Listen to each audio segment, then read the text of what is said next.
A very good evening to all brothers and sisters in the Dhamma. So today is Tuesday, 21st February 2023. So we'll be continuing our sharing from this book, the wonderful Dhamma Lotus Sutra. We are at page 430. So we will, as usual, Tuesday class, we have our physical puja. Let us gather. Then we will do the puja offering. After that, we will commence our puja chanting. Let us develop the faith, saddha, virya. Then mindfully we shall commence the puja offering. Namo 本师释迦牟尼佛。Namo 本师释迦牟尼佛。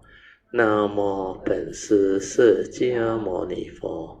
南无观世音菩萨，南无观世音菩萨，南无观世音菩萨，南无阿弥陀佛，南无阿弥陀佛，南无阿弥陀佛，南无弥勒佛，南无弥勒佛，南无弥勒佛，南无普贤菩萨，南无普贤菩萨。南无普贤菩萨，南无地藏王菩萨，南无地藏王菩萨，南无地藏王菩萨，南无佛菩萨，南无佛菩萨，南无佛菩萨。阿拉汉萨玛萨布多巴嘎哇。Buddhaṃ Bhagavaṃ Abhivādemi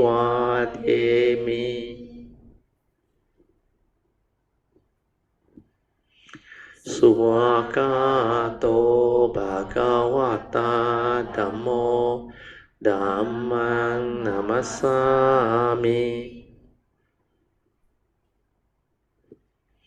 Supatipanno Bhagavato Sāvaka Sangho Sanghang Namami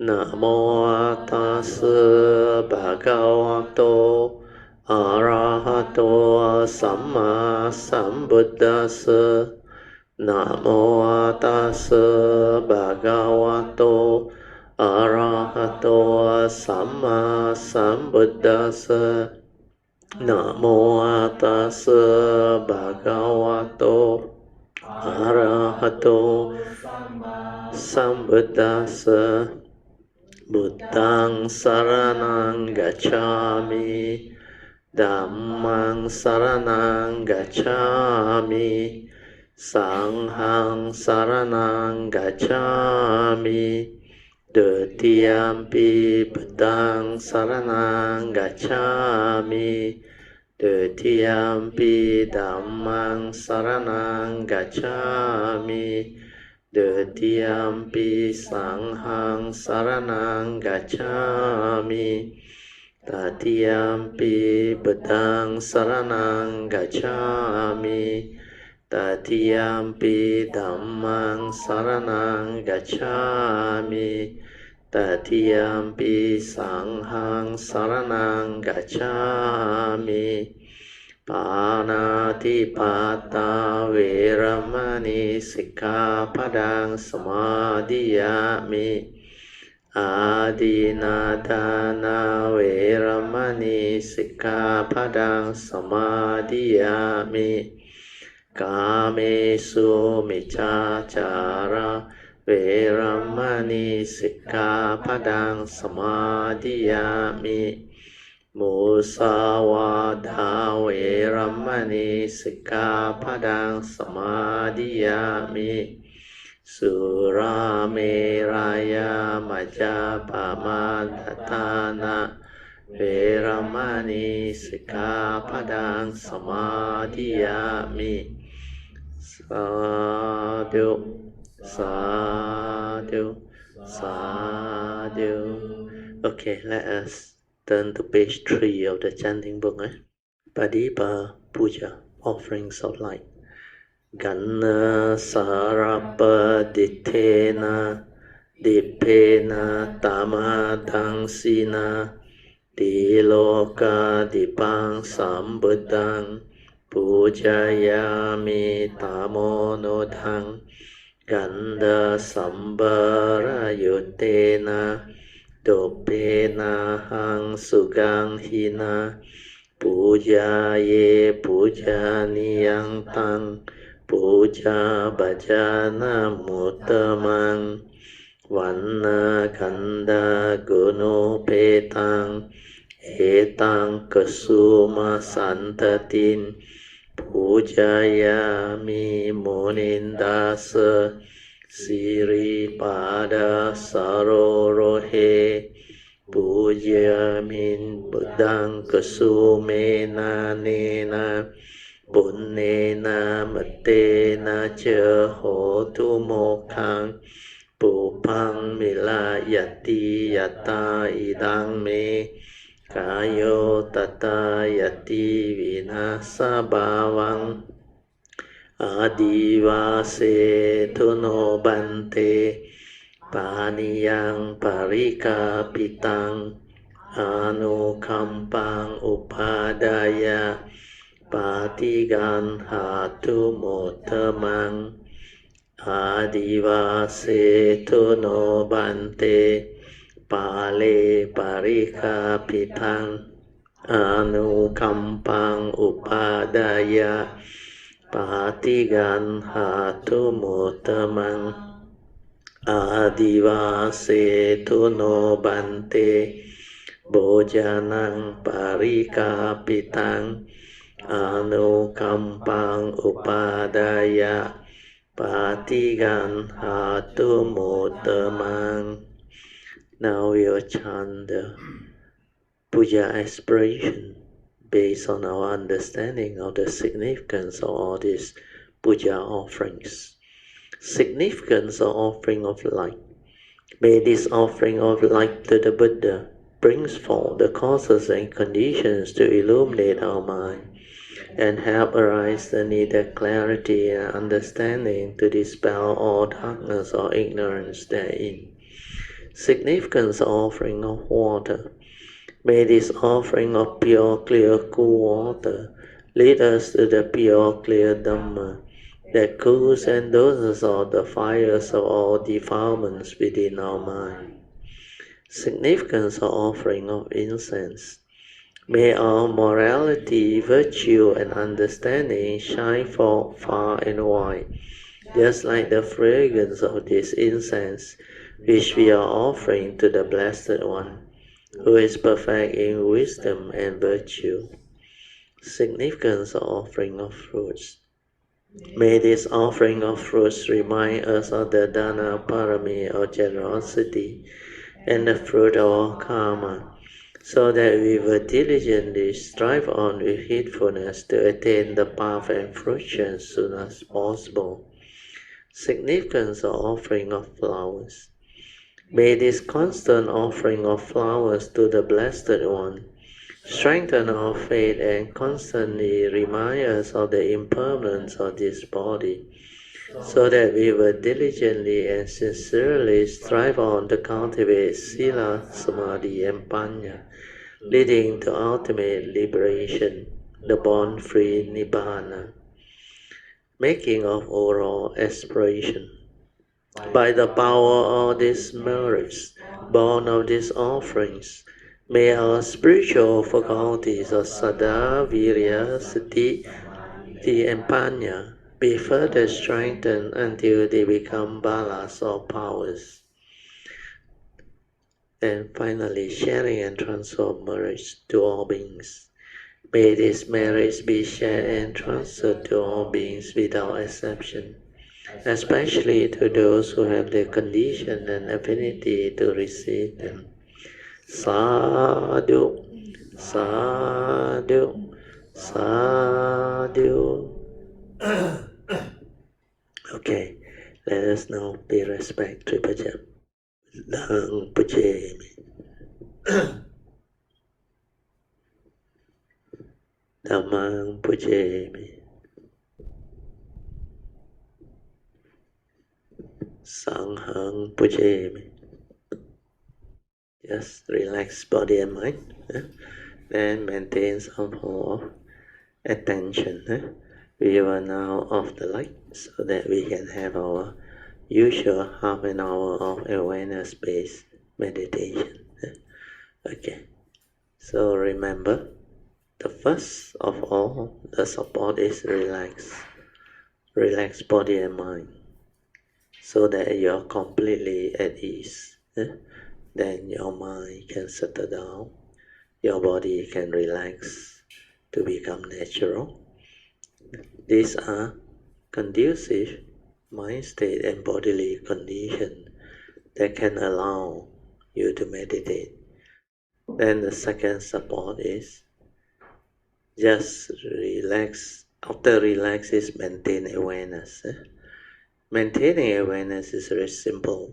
Don't try to know, don't try to do anything. Just maintain the attention within, the alertness within, so that whatever goes on, you are aware. You can only be aware of the movement, the mental movement, the physical movement, the senses, perception that you receive through your sense basis. So this sense basis, together with the consciousness, they are nature's condition to give rise to contact.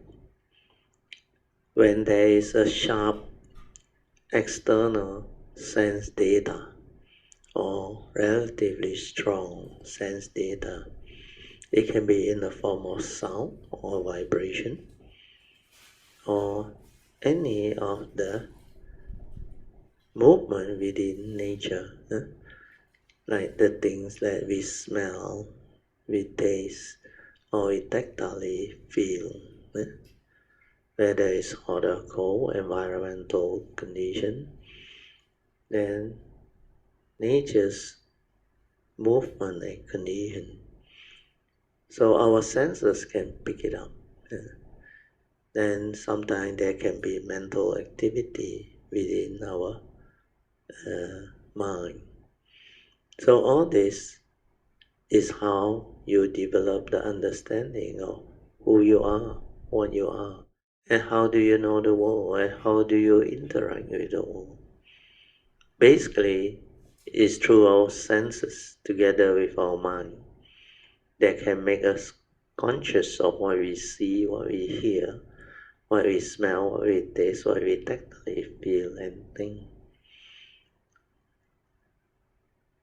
So our world is basically dependent, originating based on all this arising within the sense basis. Meditation is to develop the awareness, to be aware of this movement, so that you can have clear understanding of how you function as a human being. Who are you? What are you? And how do you know the world? How do you interact with the world? And how the memory, the brain, create the movement, the response to sense experience. So all this is what meditation is all about, Dhamma is all about. So the fourth support is very important for you to develop all this understanding. So I repeat, first support, relax body and mind, completely relax, be at ease. Then don't try to know, don't try to do anything, just maintain awareness. Whatever arises at the sense basis, aware, finish. So that the thinking does not continue. What we are developing here is the stability of awareness. That's why we call this the awareness-based meditation. We are here to develop the inner awareness so that we can be aware of all the activity and movement within life, within our form and mind, to develop clear understanding of how we function as a human being. Who are we? What are we? So all this understanding can arise if you know how to develop this awareness within. So after the first two support, the third support is stabilizing the awareness within. Means technically, after you maintain awareness, you stabilize it. Stabilize it by allowing it to settle down so that the mind becomes very quiet, very still. And when you can stabilize the awareness, you will realize the stage of no thought. You will come to realize your true mind, your silent mind. And this is the most important step in awareness-based meditation. When you can realize that that is the beginning of awareness-based meditation's movement. From there, your ability to meditate using that silent mind, the meditative mind or your true mind starts. So these first three support is good enough for most people. It can lead to sainthood, awakening, even to arahantaship. So relax, maintain awareness, stabilize this awareness. Technically is for as long as you can. Maintain this awareness for as long as you can.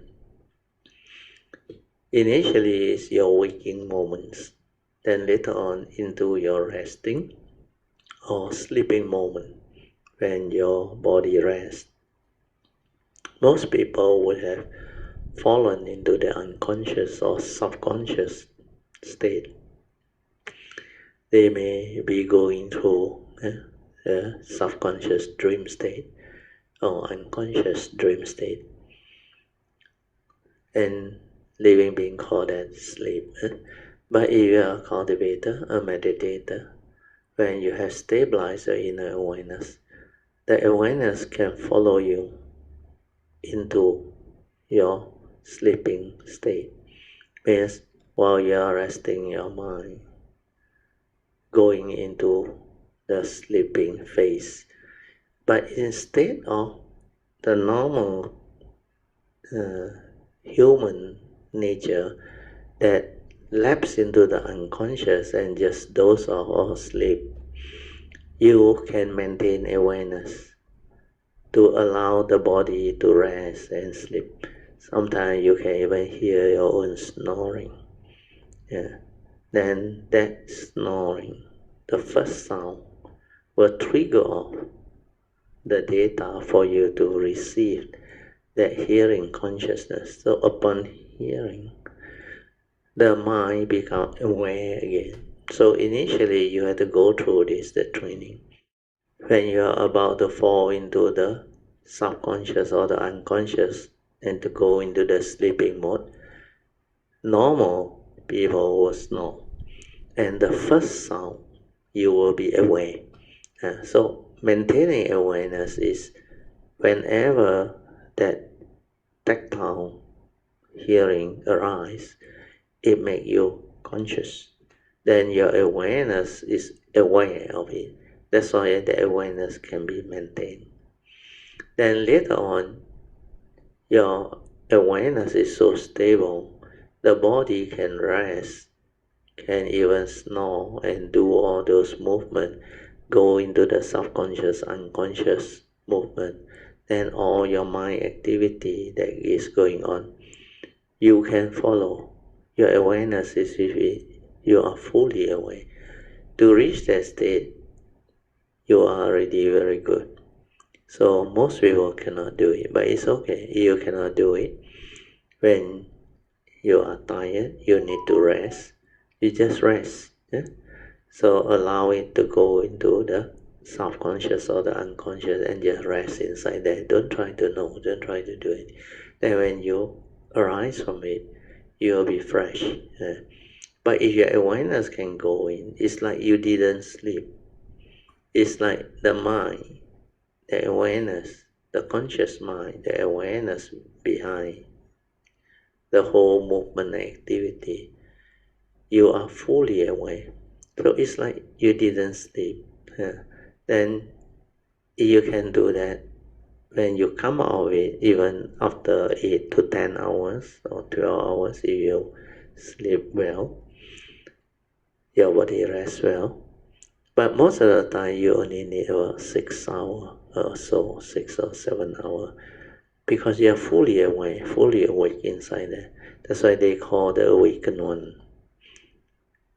The cultivator that is fully awake means aware. And when you have that ability, it's like you didn't sleep. You come out of it like in a normal day, with clarity of what is going on within your mental activity or movement.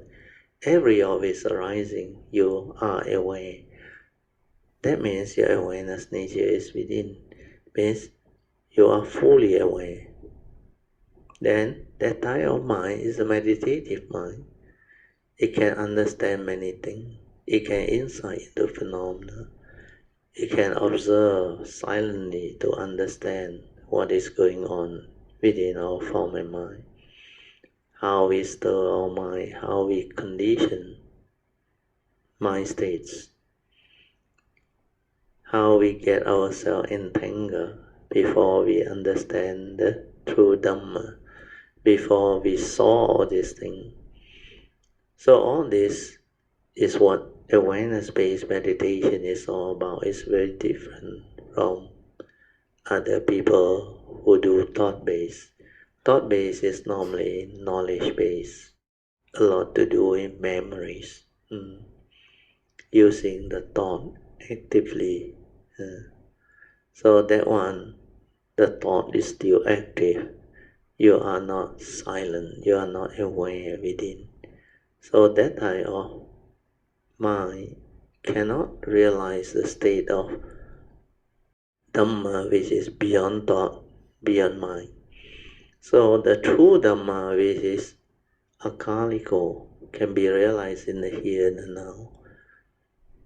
Is also beyond thought, beyond mind. That's why when we chant the salutation to Dhamma, the Buddha always recite it in such a manner. He says, Swakato Bhagavata Dhammo. Well expounded is the Dhamma by the Buddha. And what is this Dhamma? Its characteristic. The Buddha said this Dhamma is sanditiko, can be realized in the here and the now. And this Dhamma is akaliko, means timeless, beyond thought, beyond time. And this Dhamma is ehipasiko. You can investigate into it because it's the truth. It will stand up to investigation. Then lastly is opanayiko. Means this Dhamma is opanayiko, leading inward towards our nature. Some they interpret it as into the heart, which is also correct. Our nature has a gateway within our heart area. So, leading inward into our nature. Then the last one is pacetang. This Dhamma is pacetang, can only be realized by the wise, each for themselves. So these are the characteristics of the Dhamma that we are trying to realize. So to do this, we need the silent mind, the awareness nature within. We cannot use thought, otherwise we cannot realize the state of mind that is beyond thought, beyond time. So this is how you develop the understanding. Okay, you all can slowly, mindfully come out of the meditation. Try to maintain whatever inner peace, inner calmness, and inner awareness that you have developed for as long as you can. These are the trained mind states that we need to develop until it's very stable, so that we can be heedful or in the midst of life. So ultimately, the true meditation is still meditation in the midst of life, means the daily mindfulness, so that you can be in the state of heedfulness throughout the living moments. Initially is while you live life. Invocation to the Devas. In this universe, in their entirety, let the deities or Devas come here. Let them hear the good teachings of the King of Sage, which gives heaven and release Nibbana. This is the time to listen to the teaching. This is the time to listen to the teaching. This is the time to listen to the teaching. Samanta Chakawalesu Atra Gachantu Devata Saddhamang Munirajasa Sunantu Sakamokadang Dhamma Svanan Kalo Ayang Badanta Dhamma Svanan Kalo Ayang Badanta Dhamma Svanan Kalo Ayang Badanta Namo Tassa Bhagavato Arahato Samma Sambuddhassa Namo Tassa Bhagavato Arahato Samma Sambuddhassa Namo Tassa Bhagavato Arahato Samma Sambuddhassa Iti Peso Bhagava Arahang Samma Sambuddho Vijja Charana Sampanno Sukhato Lokavidu Anuttaro Purisa Dhammasarati Satta Deva Manusanang Buddho Bhagavati Swakato Bhagavata Dhammo Sanditiko Akaliko Ehipaseko Opanayiko Pachyatang Veditabo Vinohiti Supatipano Bhagavato Sāvaka Sangho Ujupatipano Bhagavato Sāvaka Sangho Yaya Patipano Bhagavato Sāvaka Sangho Samici Patipano Bhagavato Sāvaka Sangho Yadidang Cattari Purisa Yogani Atta Purisa Pugala Esa Bhagavato Sāvaka Sangho Ahuneyo Pahuneyo Dakeneyo Anjali Karaniyo Anuttarang Punyang Ketang Lokasati Sadhu Sadhu Sadhu. Page 430. Okay, this is the beginning of the new section of the sutta, where the Buddha begin after the those of the I think mainly sainthood way, who cannot understand the supreme Dhamma, the higher teachings. They left. After they left, then they have this part. So the Buddha spoke. This is the sutta part. So Sakyamuni Buddha said, these people lacking blessings and virtue means not to say they don't have, they have blessing, they have virtue, but they don't have that blessing and virtue to go the supreme bodhisattva way.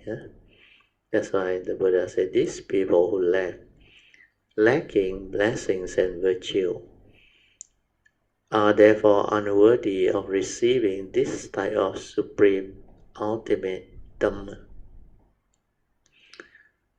Now the assembly is free of all the branches and leaves. Only the trunks alone remain intact. Sariputta, listen well. The Dhamma obtained by the Buddhas is spoken for living beings through the power of limitless expedient ways or devices. The thoughts in living beings' mind, the various pathways they have walked, the nature of their various desires, their karma, good or ill, from former lives. The Buddha knows them all thoroughly.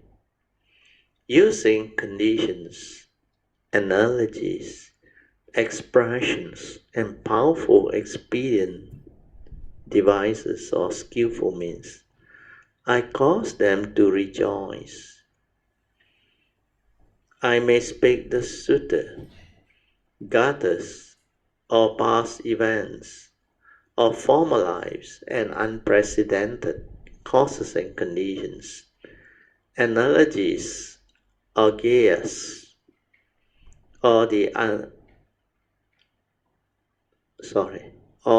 Upadesha text. To thou-rooted ones who delight in lesser Dhamma, and who are greedily attached to birth and death, who under limitless Buddhas have not walked the deep and wondrous path, oppressed by scores of suffering, for them I speak of Nirvana, means just Nirvana, means the realization of the cessation of form and mind, thereby realizing the sainthood way. Then I have established this experience to cause them to enter the Buddha's wisdom. Never did I say all of you will realize the Buddha way. I did not say as much because the time to speak has not yet come. The time now is exactly right to speak the great supreme vehicle. The 9 divisions of my Dhamma are spoken to accord with living beings, intending to lead them into the great supreme vehicle. I therefore speak this sutta text. For the Buddha's disciples pure in heart, who are compliant and have keen faculty, who under countless Buddhas have walked the deep and wondrous path, I speak the sutta of the great supreme vehicle. I predict that such people in the future will realize the Buddha's way. For with profound thoughts, they recollected the Buddha, cultivate and uphold the pure morality. When they hear that they will become Buddhas, great will their joys be, their rejoicing be. The Buddha knows their thoughts and conduct and speak the great supreme vehicle for them. If some hearers or bodhisattvas hear this Dhamma that I speak, be it but a single verse, they will become Buddhas without a doubt. So this is a very powerful reaffirmation. Then we go to the commentary part. initially we have the outline, the headings, the actual speaking or proclamation of this sutta, followed by explanation regarding Buddhas in general and Buddhas of the 3 periods of time, followed by all Buddhas opening the provisional, revealing the actual, the singularity of the pneumonia, then the singularity of the cultivators.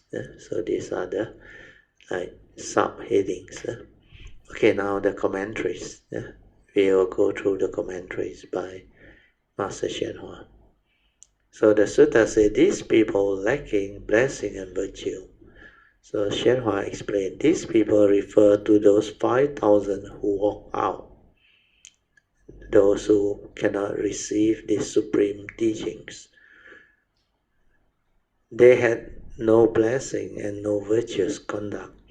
And this is according to Hsuan Hua. I already explained, not to say they don't have, but they don't have enough blessings and virtuous conduct to receive the supreme vehicle teachings. In other words, Hsuan Hua said they had no good roots. This one also maybe not so appropriate, but it's okay, we leave it, because that is his way of expression. Then the sutta continues, are unworthy of receiving this Dhamma. Means they cannot receive this wonderful Dhamma, the great supreme vehicle, because their good roots are not enough. And now he used, their good roots are not big enough. Then the sutta continues, the assembly is free of branches and leaves. So Hsuan Hua explained, among those now left in the assembly are the bodhisattvas and the arahants who had no twigs or leaf, no miscellaneous brush. The trunk alone remained intact, only the trunk, the solid foundation, the great vehicle people with virtuous practice remain. None of the small vehicle people are left. Means those who are not ready to receive the supreme vehicle teaching. Only those with the disposition of the great supreme vehicle teachings, the bodhisattvas, remain. Okay, then it continues. The sutta says, Sariputta, listen well. Means listen attentively to what I am about to speak or say.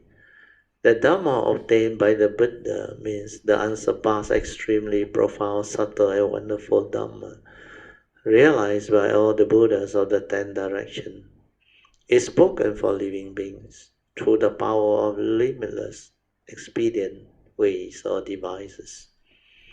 The power of limitless, boundless, expedient ways or devices lead living beings to set aside the small and head towards the great, to bring forth the Bodhi mind or Bodhi heart and realize the position of Buddhahood.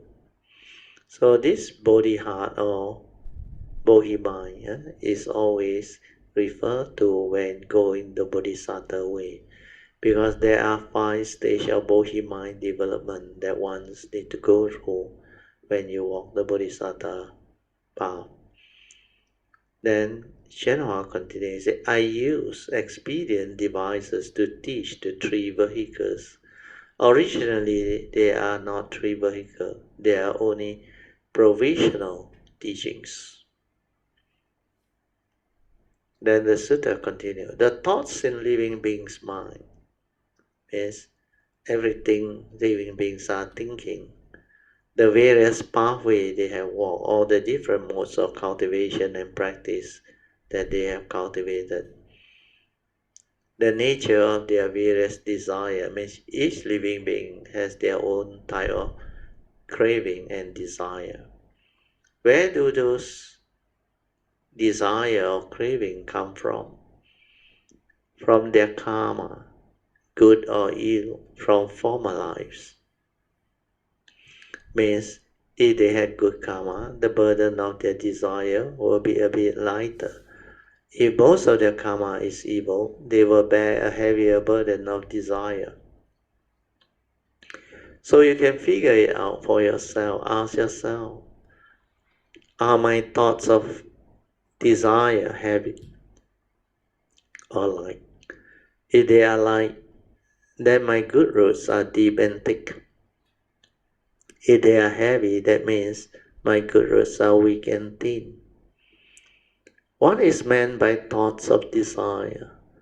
Thoughts of desire are just your affliction. Actually, a better word should be your wrong thoughts that condition your affliction. They are also just your ignorance. They are the things you cannot see through, you cannot break through, you cannot awaken to. They are the things you cannot let go of. The Buddha knew them all thoroughly. Using his Buddha eye to observe them, the Buddha understands their disposition completely. He knows all of the desire and all the thoughts in the minds of living beings. Using conditions, analogies, means various causes and conditions and various analogy, expression and powerful expedient devices, I cause them to rejoice.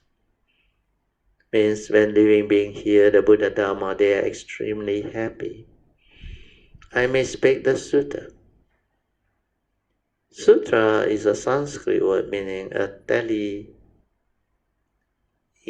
text. Above, it tallies with the principle of all the Buddhas, and below it tallies with the living beings to be taught. Above it is one with the Buddha's nature, below it is one with the causes and conditions of living beings to be taught. So this is another way of explaining or defining what a sutta is, according to宣化, the Maya tradition. In actual meaning, if you were to study the theory, the teaching, sutta is normally termed as discourse of the Buddha. Whatever teachings that the Buddha has taught means the discourse that he has proclaimed or expounded are classified as sutta. That's why they have the three baskets of his teaching. They call it the Tipitaka. So the first basket is the Vinaya rules, the monks' rules, the bhikkhu and bhikkhunis rules. They call it the Vinaya part. Then the second part is the Suttanta or Sutta part, the various discourse of the Buddha. So they compile them all into three baskets. Then of course the third one is a later add-on. They call it the Abhidhamma, the higher teachings. So initially it's just the Vinaya and the Sutta. That's why after the Buddha's Parinibbana, when Ananda and the other disciple close to him asked him the question, after your Parinibbana, passing away, who shall we follow as our next teacher? The Buddha didn't recommend anybody, none of his disciples. He just said, be guided by the precept and the sutta. So whatever he teach or he share, he said, you must always check with the precepts that he has taught, means the Vinaya rule, and the sutta that he has expounded. If it conform, then follow. Otherwise, he say, you have to investigate. So there is a reason why actually the Buddha say that, because this is to avoid unnecessary conflict, misunderstanding and argument. It's just like in the olden days. if you have been observing the Chinese civilization or tradition, they have dynasty and emperor. So every time you have to appoint somebody to take over. So what happens is infighting, a lot of unnecessary conflict. Then keep on having rivalry and all those things. So division and all those were very common. So because of that, as far as the Buddha is concerned, because it's the Dhamma. So Dhamma can be developed or learned by not following any teacher or guide. As long as you have affinity, the triple gem, the Buddha, Dharma, and the Sangha, then you will be guided accordingly. Yeah. So the Buddha, Dharma, and the Sangha, they are the triple gem. It is through these three that you can find the teachings. So wherever there is this triple gem, the teachings will be there, so you won't get lost. So that part defines the sutta. Shenhua one is another version. They like this Sanskrit version. It means the teaching tallies with the Buddha's nature, and means the unconditioned and the conditioned world. Then we have the next one, gathas. Gathas is also a Sanskrit word. Gatha are verses used to repeat the principles set forth in the prose passages. Some of them arise independently of the prose lives. An example would be the verse of the Vajra Sutta. This one is a very famous gatha, or they call it the Dhamma verse from the Diamond Sutta. So here is the English version. Maybe I read the Mandarin version first. 一切有为法，如梦幻泡影，如露亦如电，应作如是观。So the Dhamma is very profound, very deep, very beautiful if you understand. So the English translation, Xuanhua put it as this: all conditioned Dhammas. But the better translation is 一切有为法, means whatever that is within the conditioned world. So it can also mean all conditioned Dhamma, like what Xuanhua has actually translated, are dreamlikes and illusion, or illusions, bubbles and shadow. But the Mandarin translation is meaning is much deeper. So 一切有为法 means all conditioned Dhamma that arises within the conditioned world. They are actually not what you think. So it's a 如梦, it's like dreamlike. Huan is illusion. Pao is bubble. 影子 is shadow. 如梦幻泡影. Then there is another characteristic. It says 如露亦如电. So here the English translation, Xuanhua put as like dewdrops or a lightning flash. It should be like a morning dew and a lightning flash. Means it doesn't last. Like the dew, after the sunrise, not long, it will evaporate. Then some, they move very fast. The phenomenon is like a lightning flash. Zoom, gone. Then 应作如是观 means you should contemplate them thus. So once you have awakened and penetrated the Dhamma, this Vajragata, or this what they call Sutta, not Sutta, sorry. No. That one is a Sutta. This one they call it the fourth stanza, the fourth stanza. Or they call it the Gathas, the fourth stanza or the Gatha, will be very meaningful, very meaningful. And your nature will open up because it summarizes all the conditioned world Dhamma very clearly. So this part is I should say a very appropriate example that Shenhua has given. Then Gatha also often express key principles such as these lines, also from the Vajra Sutta, means the Diamond Sutta. So here the translation by Shenhua is, one who sees me in form or seeks me in sound practice a deviant way and will not see the task come one. Whereas the Theravada traditions Gatha is slightly different. The Theravada tradition Gatha is the Buddha express it slightly differently. Is it?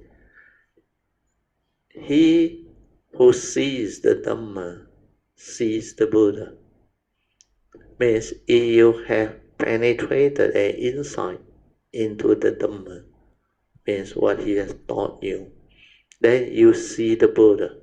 And the meaning is deeper. Means the Buddha is the embodiment of his supreme perfect wisdom and virtue. It's not the physical form. It's not the words he speaks. That is not the Buddha. That is the vehicle that he used to come to perform the function of the Buddha. It is his perfection that animates him into a Sammasambuddha.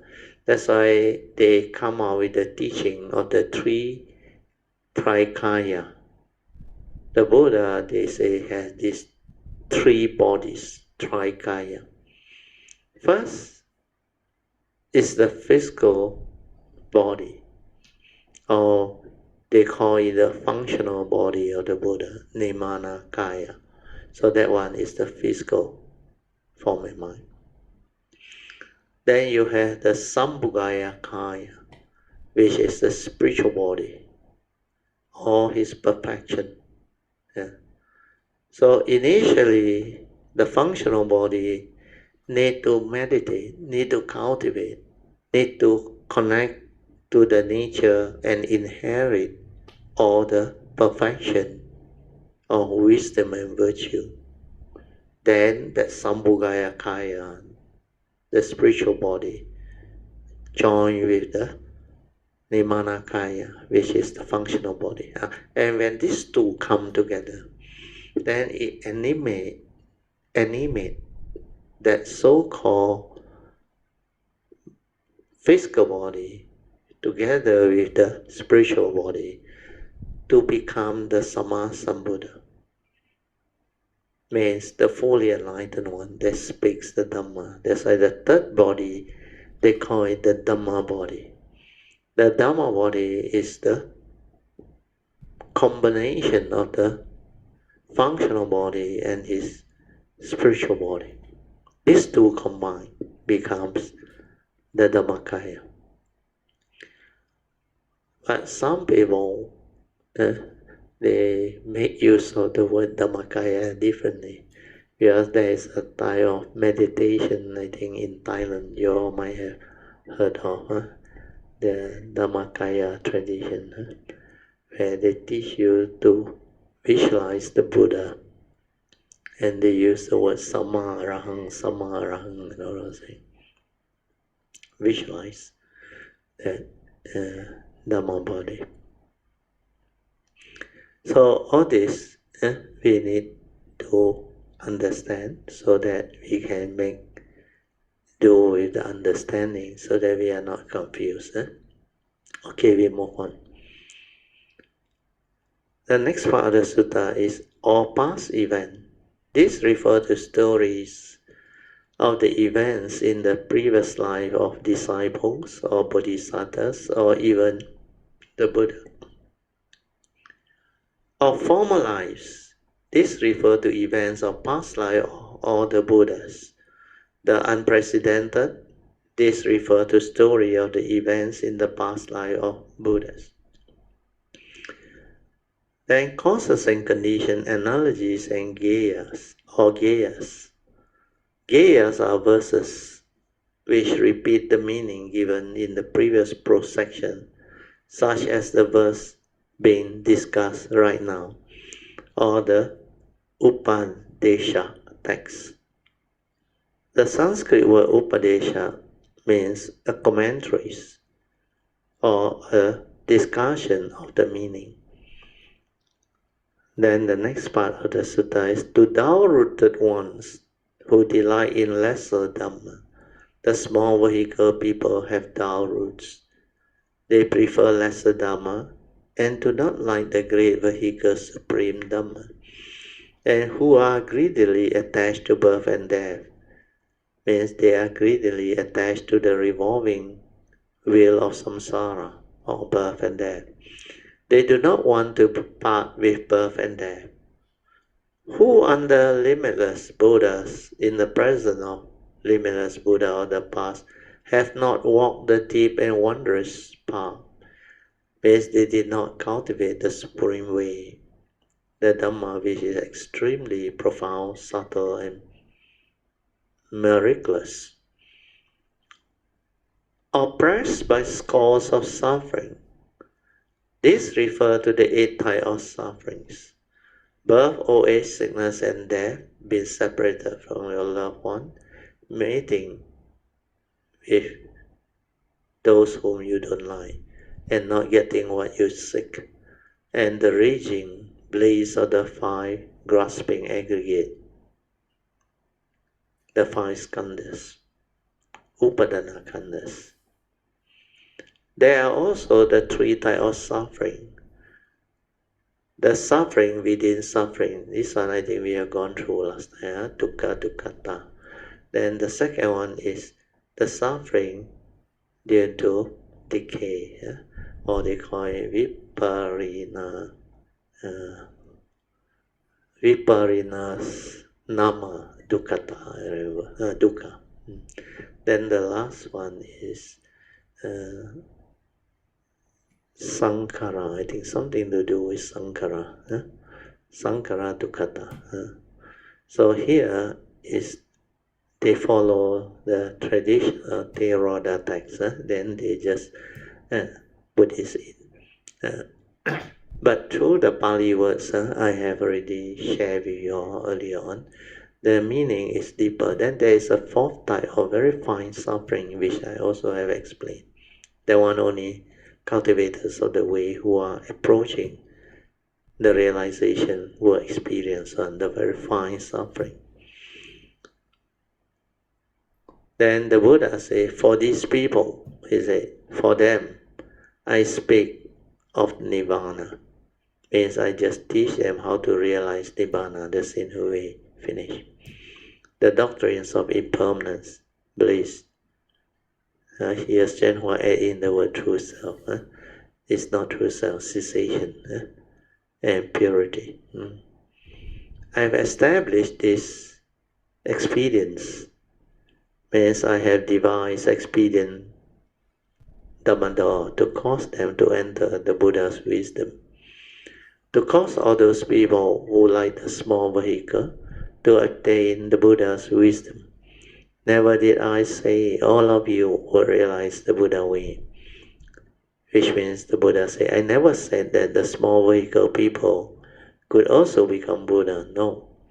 I am speaking the fine and subtle great vehicle Dhamma. Everyone can become a Buddha. That's it. I did not say as much because the time to speak has not yet come.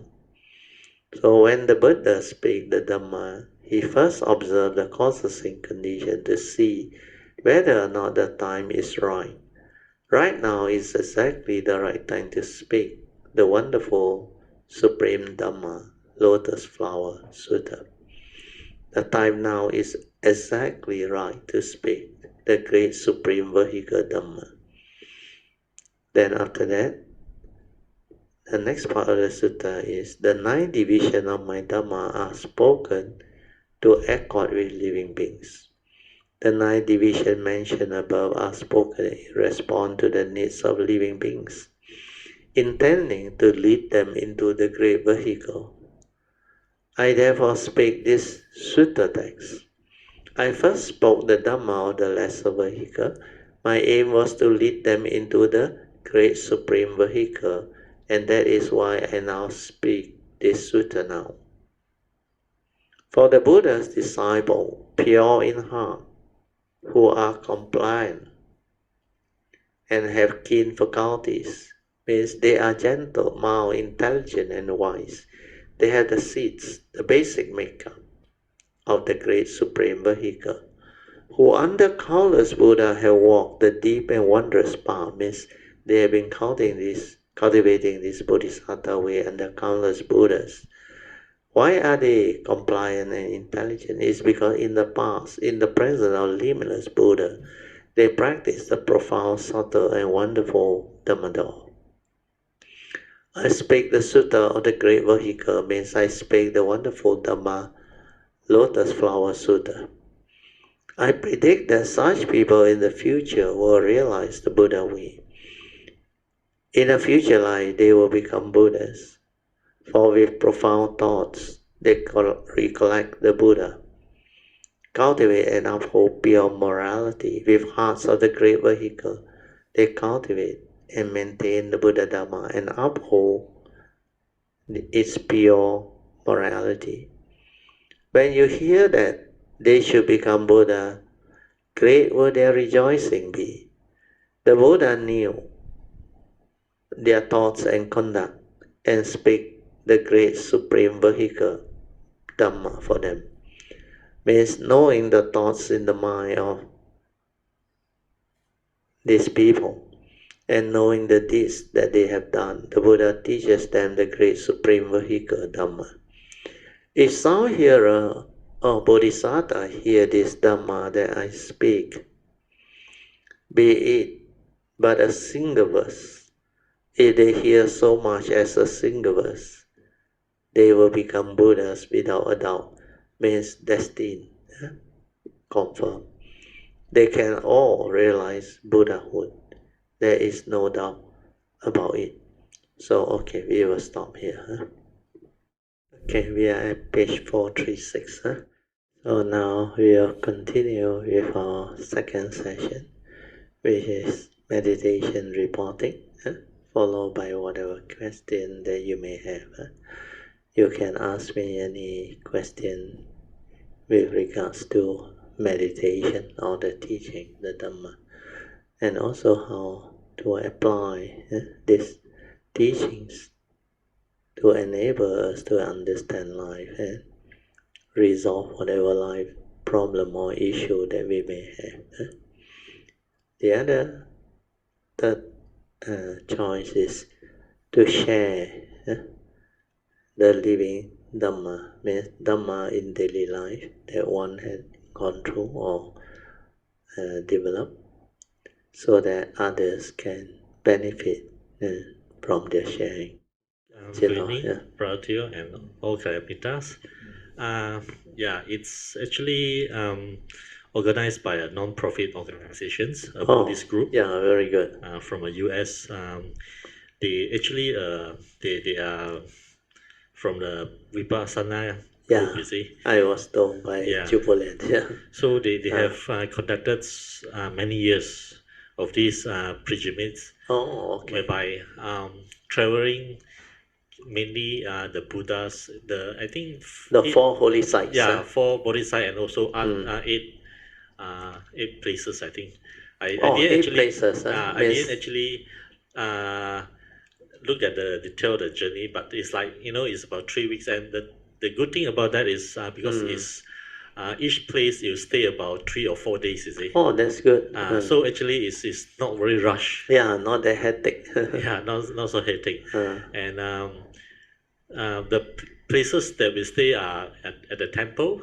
Either at the temple or some of the, I think the motel or hotel or something like that, you see. Yeah. So and I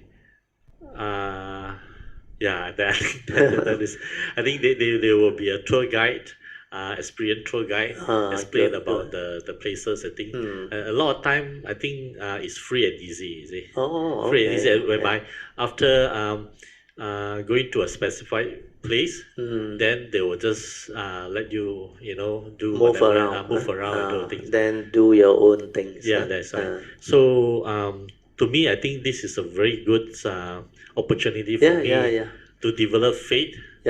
Strengthen my faith, and also for me to revisit, the holy sites. The holy site, you see. So for the 4 holy sites, I only visited Bodh Gaya, you see. So other than that, I think. So Lumbini is the first time. Kushinara, also first time. Then they had this the birth, the first sermon. Sarana, Sarana. Then his Parinibbana, Kushinara. Then the place where he got enlightened is Bodh Gaya. Bodh Gaya, most people have been there before.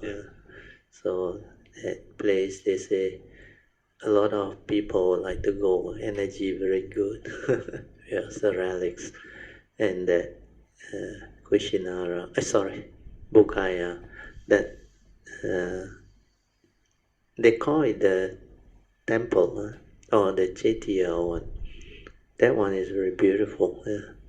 And a lot of people have faith, they go there, they benefited actually. And I was told it's subsidized, the trip. The trip actually is quite cheap, isn't quite cheap. It's about 1,500 US. For 20 over days cheap. So according to Chin Hao, the total cost of those 20 over days is only 1,500 US about. Excluded the air ticket, but it's included the meal, transportation, and the lodging. It's very cheap. And also the dana, part of it is go to the dana. Cost also go towards dana, which is cheap actually.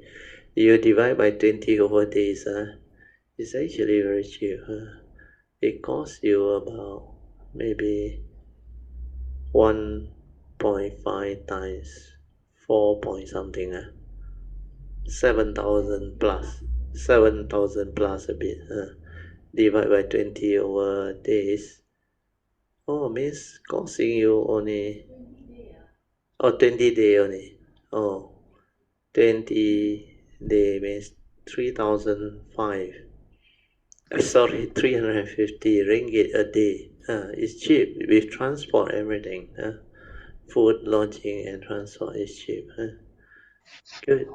Sadhu. So I think, that is a very good opportunity. Yeah. Should go. And because it's guided by the very experienced trip, so it's like we don't have to worry about the lodging, correct. To look for places to stay. Correct, and they have done it many times, many years. I think it's a reliable organizer. American people organizing. Right. Not bad. So we don't know who are joining the trip, is it? It's a mixed group, I think. International group. That's right. They actually got a Chinese group and an English group, you see. Chinese group is conducted by a Chinese. Okay. But the thing is that because of COVID, you see. They because of China lockdown, so they have sort of like closed up the trip for the Chinese group, you see. So when when the group was announced, I think somewhere last year. Yeah, before they open up. That's right, Correct. Yes. Yeah. So you joined the English section, huh? Yeah, that's right. That's good. Yeah. Brother, I have one question. Is it? Can? Yeah. It's like, I know contemplation is very important, and always you emphasize about that. Yeah. How about for people's like me, where the mind is not stable, is it? Not the sati is not stable. Yeah. Right. So how do we do contemplation? Is it? Okay. Very good question. Maybe I will rephrase your question. You see, for general purpose, most people who have not developed the training of the mind to have stability or sati, I would say like your case, because you have developed some form of training, but the only thing is not stable. So contemplation can still be developed and applied in daily life, so that you know how to make use of your contemplative moment to enhance your understanding, the stability of it. So first thing is your spiritual faculty. When you have your spiritual faculty developed, then your sati will automatically fall into place. But initially, most people only have the faith, saddha, and virya. So once you have the faith, saddha, and virya, your mind is already composed, actually. Already composed. When you have the faith, saddha, then you develop the virya to cultivate. Means you understand the importance of this teaching.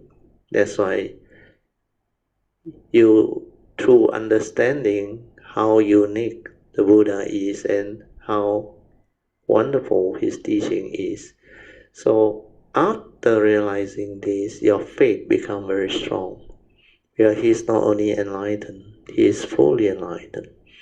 Then his Dhamma, or his teaching, not only teach you wisdom or allow you to have the understanding to understand life and live life, it can liberate living beings' mind, free them from suffering, and develop what we call enlightenment in the here and the now.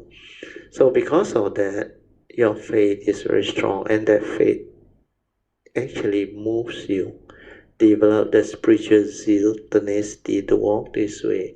That's why you start to cultivate. Cultivation got two parts. First part is develop the stability of mindfulness, leading to heedfulness.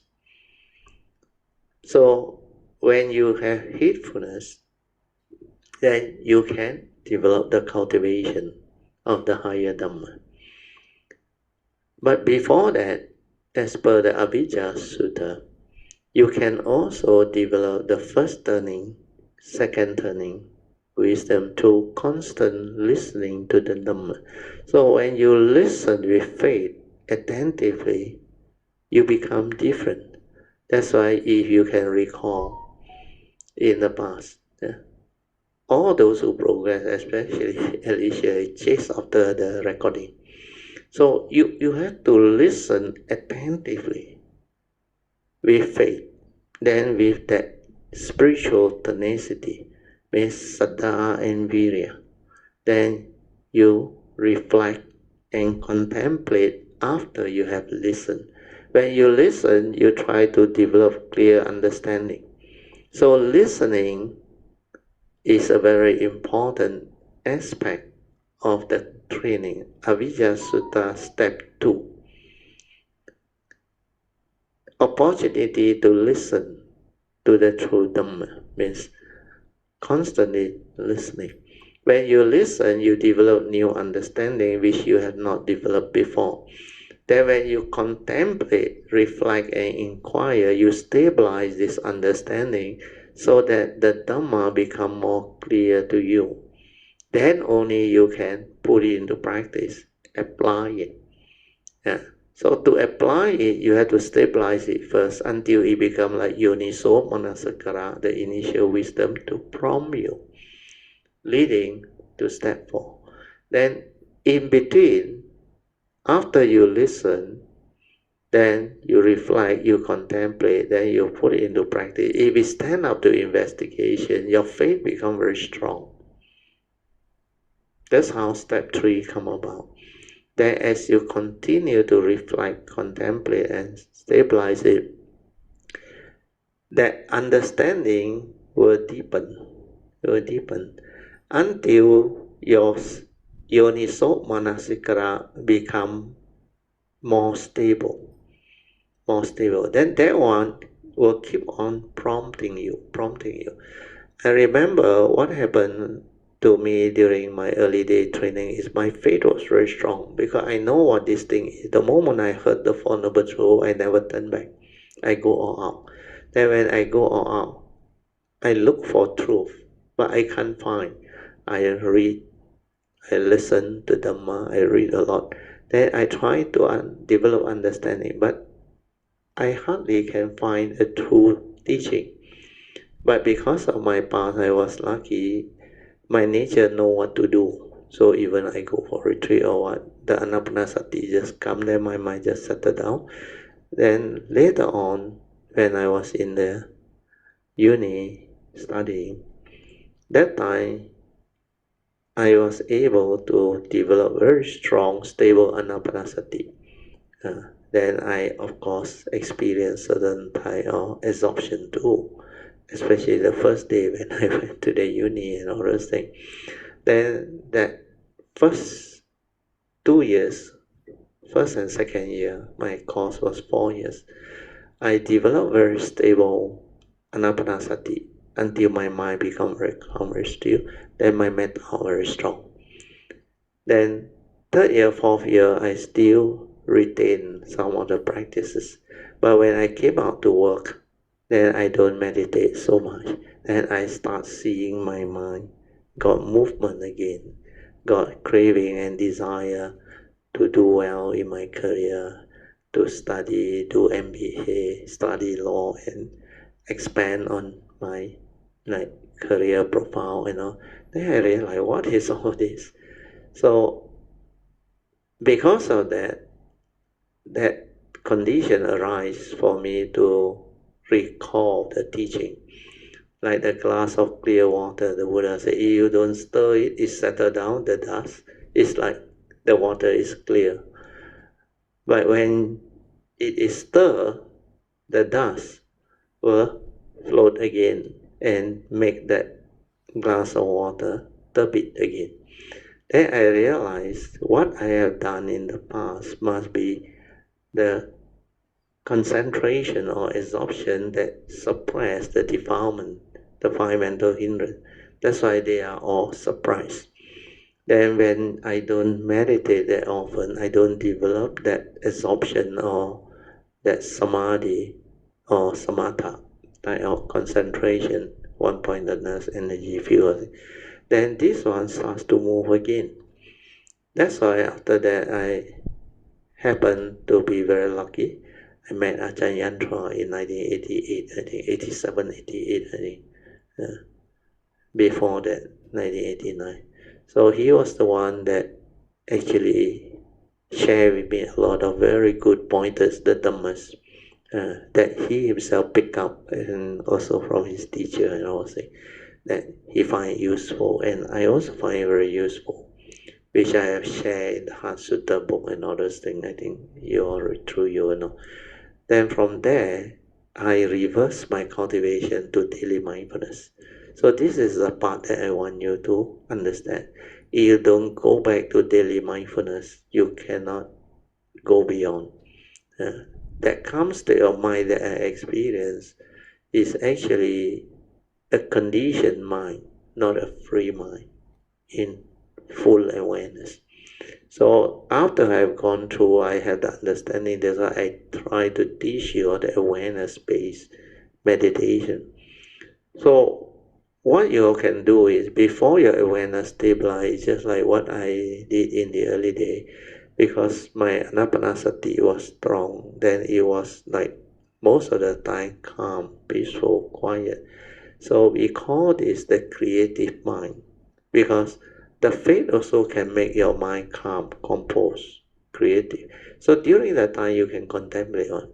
What you need to do is you must constantly listen to the Dhamma, means with the faith, virya, sada virya, go after the Dhamma. Then keep on reflecting, contemplating until it becomes a part of you, the initial wisdom, until I understand the first and second turning wisdom of the Four Noble Truths very clearly. Then later on, when my daily mindfulness comes, I realize from stage 4, the initial wisdom, I move to step 5 of the Avijja Sutta, Sati Sampajana, very fast. Within 2 weeks, the daily mindfulness came. I settled down. Then I can see, I can understand that all the teaching become very different. It's because of the daily mindfulness, the direct seeing, the awareness, the observation. So that one allow me to understand how I function as a human, how memory actually create the conditioning. So these views, opinion, conditioning, belief system, and everything that we accumulated in the brain, like your phobia, your insecurity, your habitual tendency, and all these things, you have to see them until you understand clearly that this is not the way to live life, this is not the way to use the brain.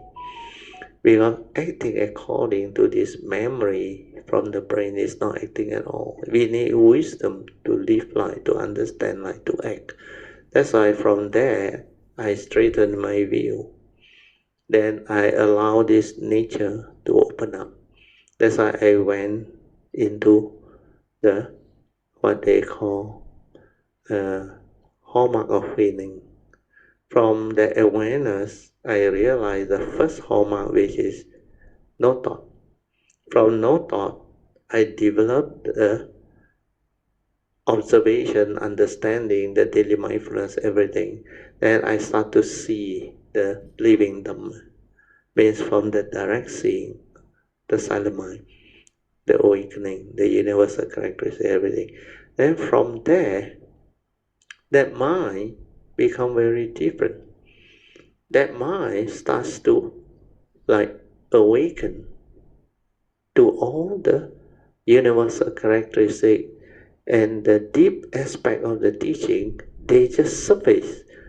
Like because I can see, I can understand, then that understanding actually awaken that nature to enable it to understand all these things very differently. That's why the direct seeing, the profound awakening, all this happen. That all the Theravada Sutta, Mahayana Sutta, the moment I read, I understand. The moment I read, I understand. It's because partly also from the past and partly also the daily mindfulness stabilize, the contemplation earlier also help. So the constant reflection and contemplation is, you must have the faith to drive you. Means listen. Don't get yourself involved in too many things. Even when you go to India, remember what Elisha did. While he traveled in the plane, in the train, he listened. She listened. Understand?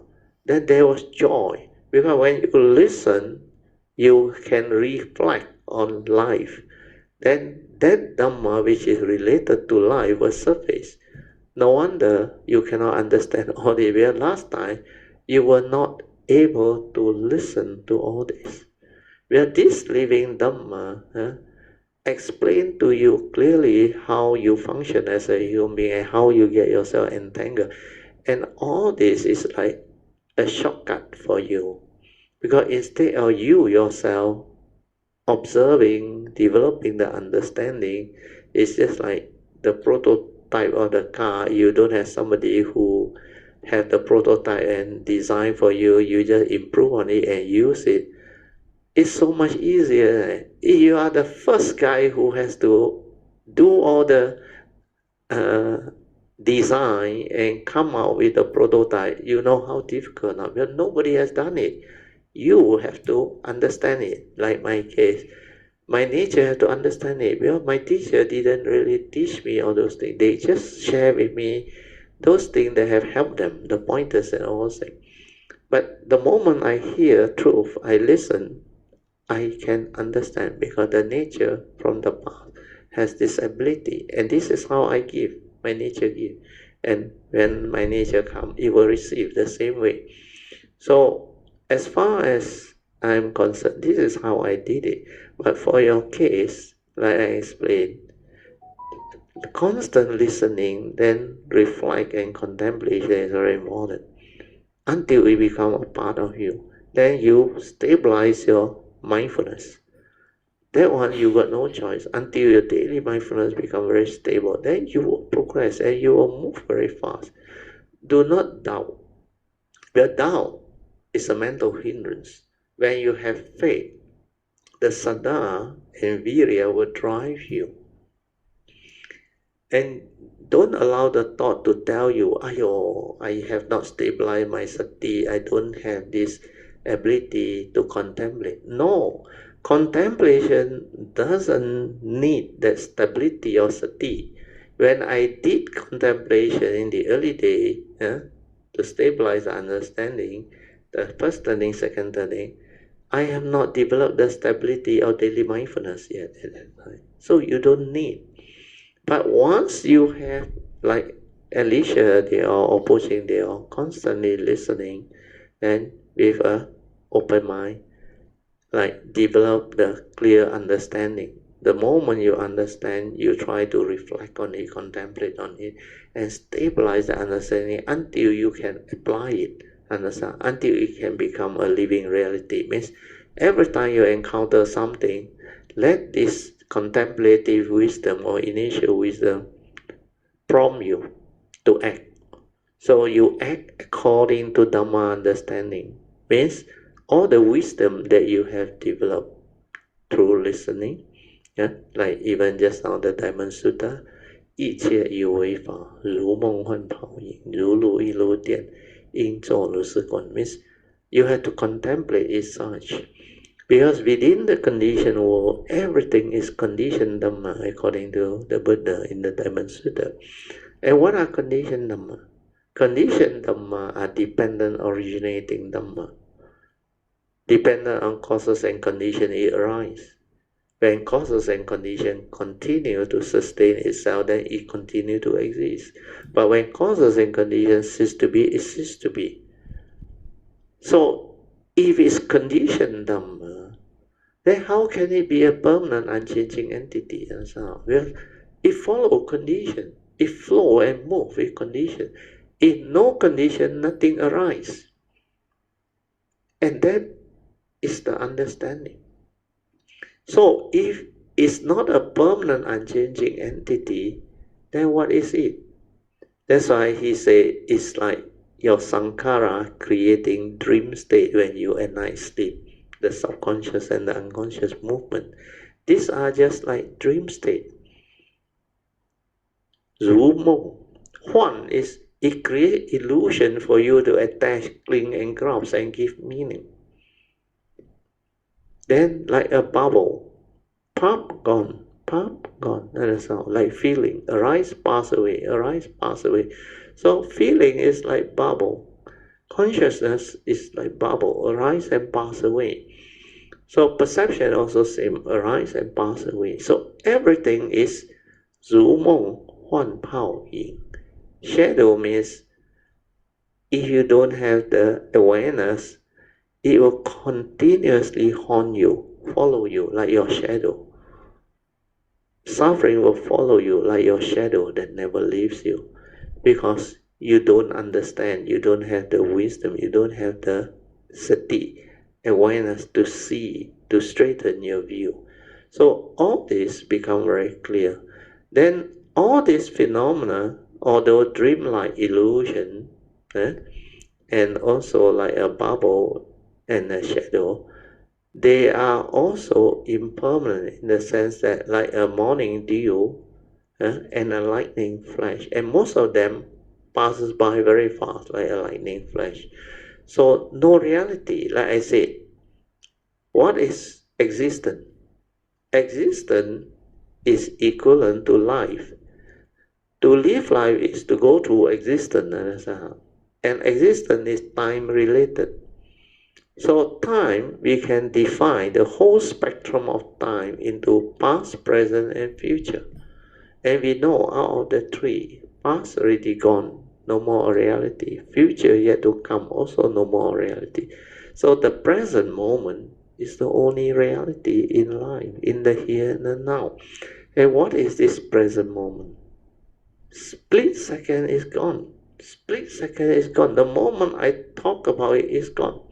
Understand? Moment to moment life passes by. What are you doing?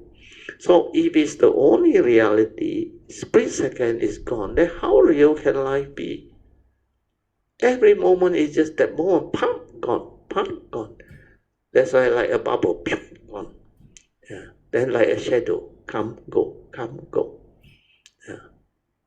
And it's an illusion because no reality, but because the mundane mind through its own ignorance and delusion give meaning, grasp, cling, hold, and create all this attachment, clinging, grasping, that condition our mental affliction, or what we call suffering, dukkha. So all this you will understand. So conditioned Dhamma is always impermanent, not a permanent unchanging entity. And because it's not a permanent unchanging entity, it follows nature's law. You grasp and cling and hold and want things your way, which is not nature's way, you will suffer. So the universal characteristics of impermanent suffering state, non-self and empty nature will become very clear to you. So when you contemplate and reflect on this kata or four stanza very often, deeply, until it becomes a part of you, then you realize whenever people arise this sharing of Dhamma, condition Dhamma, you straight away understand already. 一切有为法 within the conditioned world, everything is conditioned Dhamma. And you already know, like I explained, what is conditioned Dhamma. Dependent on condition, it arises, it come and it go. That's why it has the universal character. Then, because of that, you will also come to know through the Huineng's three hallmarks. When you are without thought, you are with your true mind, your true nature. You can observe, you can see, you can understand all this, the conditioned Dhamma thing. That's why the 12 link, Paticca Samuppada, you will see the essential Dhamma.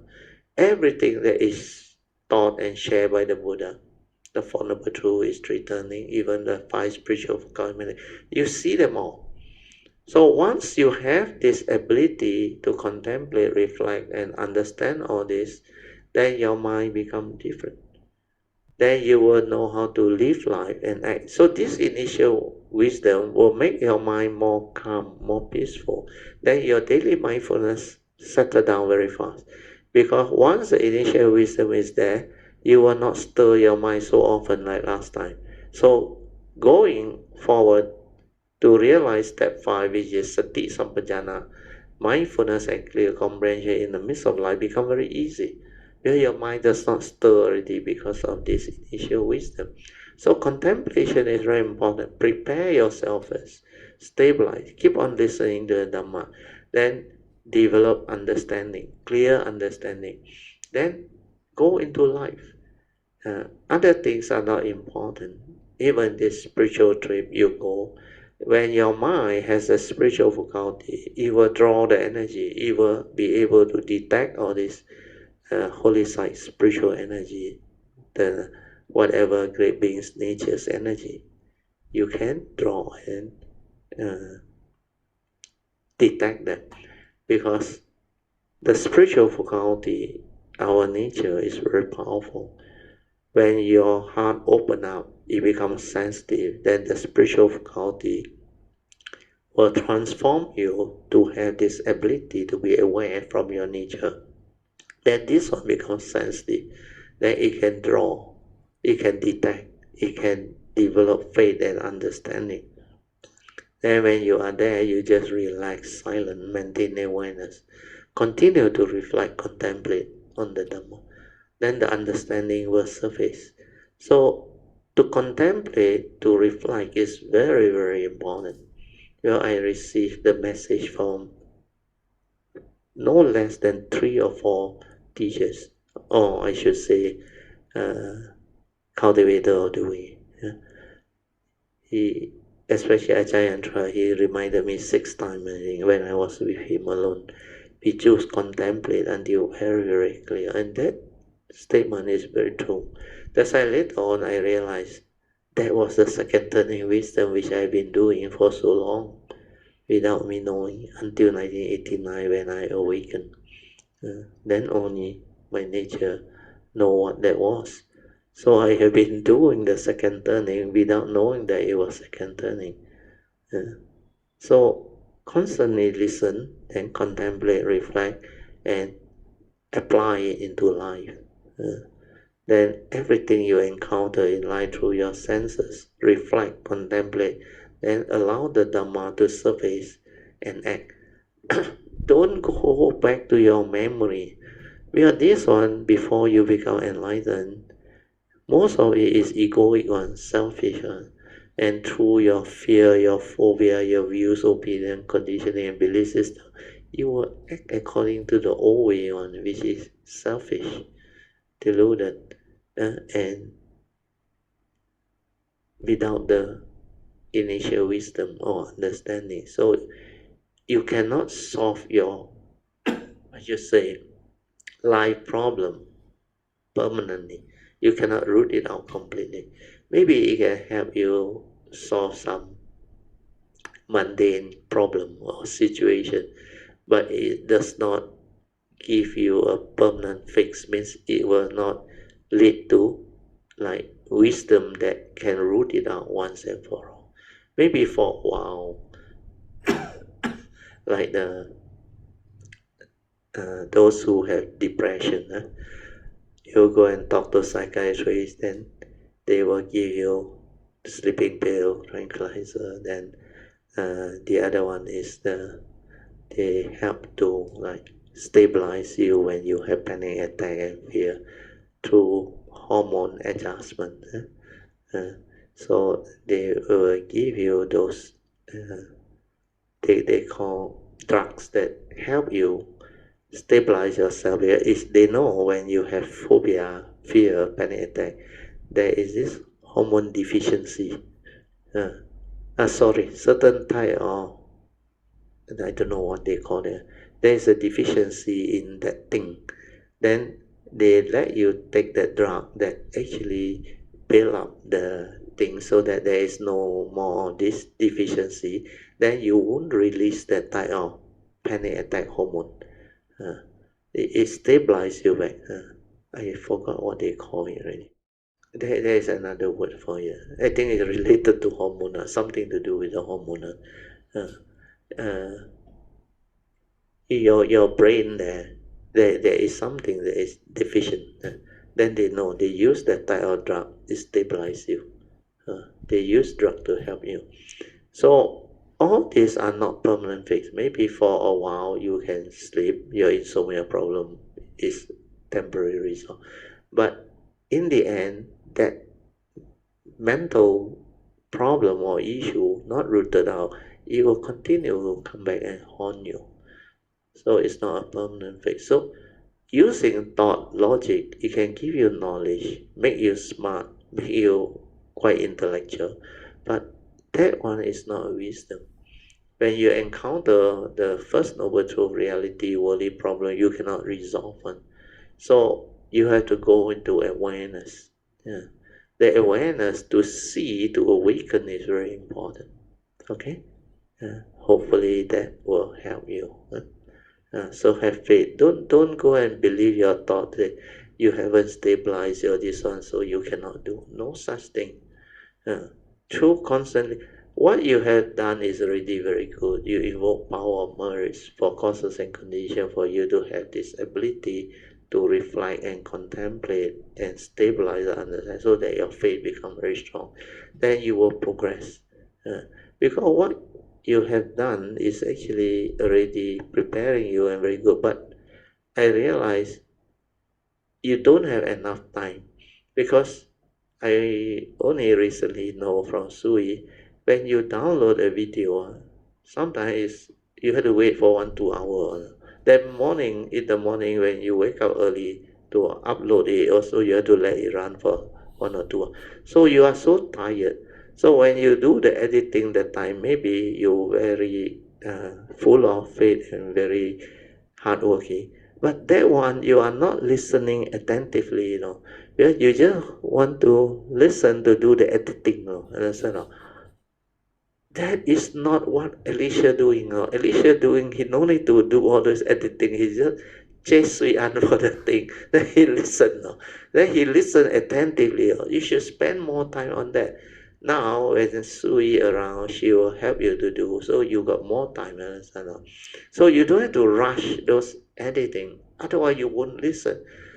If you don't believe what I tell you, you go and try out, especially these few days when Sue is still around before you leave. Then when you leave in the plane and when you are traveling, you got nothing else to do. Listen, very different what I tell you. You must listen attentively. Then all the Dhamma will stand up. And when you come back, you become different. Completely different, I tell you, after 3 weeks. Sadhu, it's good for you. Luckily, you got condition. Yeah, I notice the state of mind is very important, especially when you listen to Dhamma. You have to be fully attentive. Attentive. Then your faith must be there. You listen to develop the clear understanding. You are not editing that file for people to listen. Well, I realize you like not enough time. Every time like want to do it fast. Although initially I heard you report, wow, the sharing is very good, very good. You know it's good, but you don't have that time to listen attentively. Understand? So next time, even when you are editing, forget about that work. You listen first. When the Dhamma is very good, you listen. Listen, then go back, listen again. Because the computer, you can move forward, move backward, and the part that you want to listen. Then those that you have already contemplated, reflected, already understood, already on, then skip. Then just let it pass. Then if you have attended the talk, you normally quite familiar. After you have done a few, like Sui, he know the starting, the end, and in between, whether there is anything wrong, then you try to patch back whatever. But for me, I think, even if you let the whole video run, extra a few minutes only, why you want to waste time on all those things? Just let it be. The editing actually to me is not really that important. Maybe you have your short video already, so the whole thing, just let it run. And those people who know how to listen, I say Kalimita, they know how to skip one. The chanting, they skip. So you don't have to waste that type of time. You just download, then upload, finish. Then of course sometimes the computer got problem. I spend some time fix it out. Apart from that, I feel that no need to. You save here a few seconds, there a few seconds. Overall less than 3-4 minutes, but you have hello worker, understand? Trying to. But the editing I was told, a lot of work on. to take out, and sometimes you need to go and get the auto file and match. That one is worse, a lot of time wasted.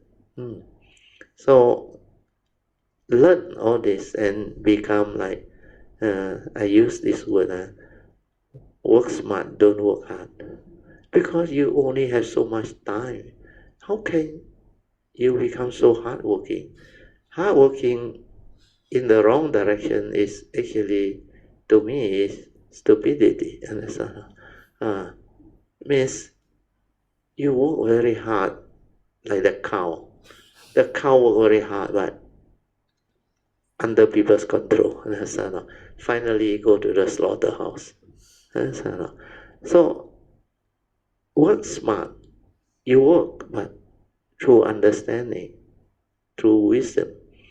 So you work, but you are not like wasting your valuable time. Instead of using it for more fruitful type of activity or useful type of activity which is related to the Dhamma and cultivation, then you should actually have the understanding and move in that direction, and don't go and spend unnecessary, to me, that type of editing which doesn't make much difference on it is not really a wise way of doing things.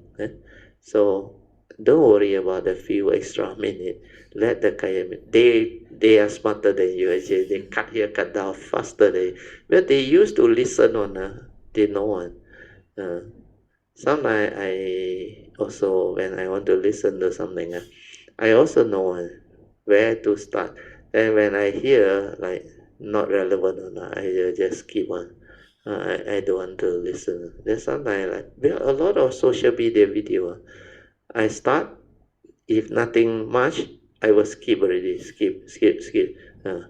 Then most of the time I just delete it all, because not much use. But sometimes I got certain thing that is interesting, I will listen. Then I also won't like waste all the time listen until the end. No, unless that speaker is extraordinary, got something very unique on, then I will listen. Okay, you know, sadhu, sadhu. Yeah. 10:30 already. Oh, so we have to end. Okay. So let us rejoice with a good question and a good sharing. Sadhu, sadhu, sadhu. Okay, now we will share merits, transfer merits, and we will have our closing puja. Okay, starting with the Devas. Akasata cha Bhumata Deva Naga Mahindika Punyang Tang Anumoditwa Chirang Rakantu Loka Sasana Etta Wata Jamehi Sampadan Punya Sampadan Sabbe Deva Anumodantu Sabba Sampati Siddhya Idang Menya Tinang Hotu Sukita Hontu Nyatayo Idang Menya Tinang Hotu Sukita Hontu Nyatayo Idang Menya Tinang Hotu Sukita Hontu Nyatayo Devo Asatakalena Sasa Sampati Hetu Cha Vito Bhavatu Loko Cha Raja Bhavatu Dhammiko Imina Punyang Kamena Mame Bala Samagamo Satang Samagamo Hotu Yawa Nivana Patiya Sadhu Sadhu Sadhu.